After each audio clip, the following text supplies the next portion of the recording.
Hello everyone, welcome to my new vlog and my channel Dipanjali Kalita. কি খবৰ আপোনালোকৰ? আশা কৰিছোঁ সকলো ভালে আছে। আগৰ ভ্লগটো যোনে চাইছে তেখেতসকলেতো গম পাইছে নিশ্চয় মই আহিছোঁ নলবাৰী। আৰু নলবাৰী এইটো মোৰ পাৰ্ট 2 ভিডিঅ' আৰু আগৰ পাৰ্ট 1 ভিডিঅ'টো যদি চোৱা নাই জল্দিকৈ চাই দিব। আৰু এই মন্দিৰসমূহ ক'ত আছে আপোনালোকৰ জানিবলৈ মন গ'লে কমেণ্ট কৰি জনাব, মই নিশ্চয় লোকেশ্যনটো কৈ দিম।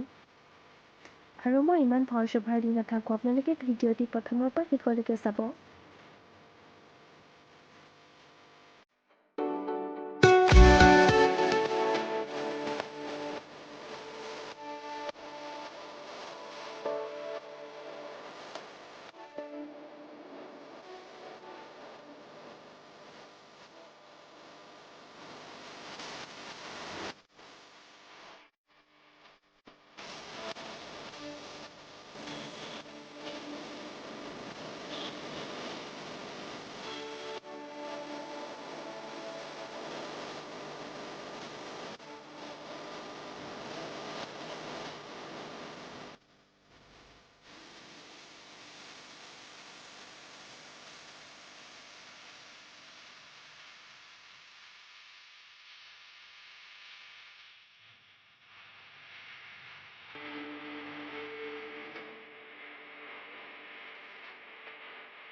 ঠিক আছে, আজিলৈ আহিছোঁ। যদি ভিডিঅ'টো চাই ভাল পালে তেন্তে like, comment, share and subscribe কৰি দিব। Thank you, bye by.